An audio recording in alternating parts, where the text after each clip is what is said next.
Hello friends. Team India semi-final ఒక్క గెలుపుతో పాకిస్తాన్కు వందల కోట్ల రూపాయల నష్టం.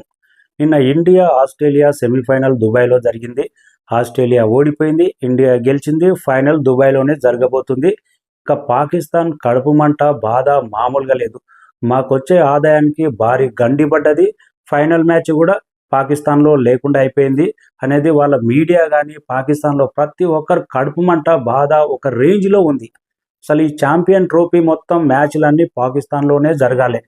కానీ మన ఇండియన్ టీము బీసీసీఐ మేము పాకిస్తాన్లో వచ్చి ఆడము, మీరు కరెక్ట్ సెక్యూరిటీ ఇవ్వలేరు, కరెక్ట్ బందోబస్తు ఇవ్వలేరు, మా ఇండియా మ్యాచ్లన్నీ దుబాయ్లో ఆడతాం, అలాగైతే ఈ ఛాంపియన్ ట్రోఫీ ఆడతాం, లేకపోతే లేదు అంటే ఐసీఐసీ కూడా ఓకే చెప్పింది. ఇండియాతో ఆడే ప్రతి మ్యాచ్ దుబాయ్ వచ్చి ఆడాల్సిందే. లాస్ట్కు చివరికి పాకిస్తాన్లో టోర్నమెంట్ జరుగుతున్నా కానీ పాకిస్తాన్ టీం కూడా దుబాయ్ వచ్చి మన టీమిండియాతో ఓడిపోయి పాకిస్తాన్కి వెళ్ళిపోయింది. ఈ ఒక్క మ్యాచ్ పాకిస్తాన్లో జరగనుంటే, ఇండియా పాకిస్తాన్ అనే మ్యాచ్ పాకిస్తాన్లో జరగనుంటే వాళ్ళకు వందల కోట్ల రూపాయల ఆదాయం అనేది పలు రకాలుగా వచ్చేది.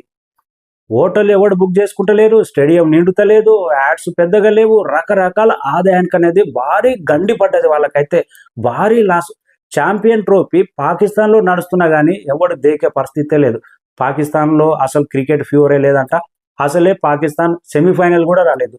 ఫస్ట్లో నాకౌట్లోనే వెళ్ళిపోయింది ఆ టీం. అయితే ఆదాయం ఎక్కడి నుంచి వస్తుంది? ఫైనల్ మ్యాచ్ అన్న పాకిస్తాన్లో జరగాలని కోరుకున్నారు. ఎందుకంటే ఇండియా ఓడిపోతే ఫైనల్ మ్యాచ్ పాకిస్తాన్లో జరుగుతుంది. ఆస్ట్రేలియా గెలవాలని అందరూ ప్రార్థనలు చేశారంట, వేడుకున్నారంట. కానీ ఆ పప్పులు అయితే ఏం ఉడకలేదు. ఫైనల్ మ్యాచ్ కూడా దుబాయ్లోనే జరగబోతుంది. ఈరోజు సెమీఫైనల్ న్యూజిలాండ్ సౌత్ ఆఫ్రికా జరుగుతుంది. ఎవడైనా దేకుతున్నాడా? స్టేడియం మొత్తం ఖాళీ, హోటల్ ఎవ్వలేడు, పెద్ద వివిఐపీలు కూడా ఎవ్వలేడు. అదే ఇండియాతో ఏదన్నా మ్యాచ్ అంటే 100 రకాల ఆదాయం ఉంటుంది. అదే టోర్నమెంట్ పాకిస్తాన్లో జరిగినా కానీ ₹1 ఆదాయం లేదని వాళ్ళు ముందే పాకిస్తాన్ అప్పుల్లో ఉంది, చాలా బాధలో ఉంది. క్రికెట్ బోర్డు కూడా చాలా దీన స్థితిలో ఉంది. ఏ విధంగా చూసినా కానీ టోర్నమెంట్ పాకిస్తాన్లో నడిపి మాకు ఆదాయం రాలేదు, ఫైనల్ మ్యాచ్ కూడా ఇక్కడ లేకుండా అయిపోయిందని వాళ్ళ బాధ అయితే మామూలుగా లేదు.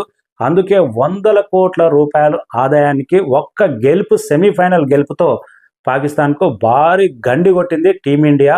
విజయంతో అందరూ డిసైడ్ అయిపోయారు. ఎవరు వచ్చినా కానీ ఫైనల్ గెలుపు ఛాంపియన్ ట్రోఫీ ఇండియాది అనేది డిసైడ్ అయిపోయారు. సెమీఫైనల్ చేయలేదు పాకిస్తాన్. అసలు మొదటి మ్యాచ్ దుబాయ్ వచ్చి ఆడి మనతో ఓడిపోయి పాకిస్తాన్ వెళ్ళిపోయారు. ఏ విధంగా చూసినా కానీ భారీ లాసు. వాళ్ళకు కోలుకోలేని దెబ్బ కొట్టింది టీమిండియా. అయితే మామూలు దెబ్బ కాదు ఇది. అందరు సంబరాలు చేసుకుంటున్నారు. నేను ఆస్ట్రేలియాతో జరిగిన మ్యాచ్ వాళ్ళైతే ఏకంగా క్రికెట్ చాలామంది గతంలో ఆడిన క్రికెటర్లు, మీడియా కానీ ప్రతి ఒక్కరు కానీ మామూలు టీం కాదు ఆస్ట్రేలియా. ఇండియా ఓడిపోతుంది. 2023 వరల్డ్ కప్లో కూడా ఆస్ట్రేలియా చేతిలో టీమిండియా ఓడిపోయింది. 100% ఆస్ట్రేలియా గెలుస్తుంది. ఇంకా ఫైనల్ మ్యాచ్ పాకిస్తాన్లోనే జరుగుతుంది. 100% ఇదే రాసి పెట్టుకోరి అని బల్లా గుద్ది టీవీ డిబేట్లలో చెప్పిరంట. ఏమి డిబేట్లు పనిచేయలేదు. ఆస్ట్రేలియాను చిత్తు ఓడగొట్టి ఫైనల్ మీరు ఆ పాకిస్తాన్లో కాదు దుబాయ్ రాండి అని ప్రతి టీమును, ఇప్పుడున్న పాకిస్తాన్ టోర్నమెంట్ ఏమో పాకిస్తాన్లో ప్రతి టీం పాకిస్తాన్ నుంచి ఫ్లైట్ వేసుకొని దుబాయ్ వచ్చి ఇండియాతో ఓడిపోయి మళ్ళీ పాకిస్తాన్ వెళ్ళిపోతున్నాయి. ప్రతి టీం ఇప్పుడు అన్ని టీములు ఇండియా దగ్గరకు వచ్చి ఓటమి పాలయ్యి వెళ్ళిపోతూనే ఉన్నాయి. ఫైనల్గా ఈరోజు జరిగే సెమీఫైనల్ న్యూజిలాండా లేకపోతే సౌత్ ఆఫ్రికా ఎవరు గెలిచినా కానీ ఫైనల్లో జరిగేది రిజల్ట్ ఇండియా గెలిపే. అందరు ఇదే మాట పాకిస్తాన్లో ఇప్పటికల్లా మీడియా. ఒక్క గెలుపుతో వందల కోట్ల రూపాయల గండి పడ్డది. పాకిస్తాన్ అసలే అప్పుల బాధలో ఉంది. మా బాధలు ఎవరికి చెప్పుకోవాలని వాళ్ళ బాధలు మామూలుగా లేవు. అదే ఇండియా గెలుపు. ఇలా ఆస్ట్రేలియాకు దిమ్మ తిరిగే 2023 ప్రపంచ కప్ ఫైనల్ దెబ్బ రివెంజ్ తీర్చుకున్నది. ఇటు పాకిస్తాన్కు ఆదాయం రాకుండా గండి కొట్టింది. Thank you.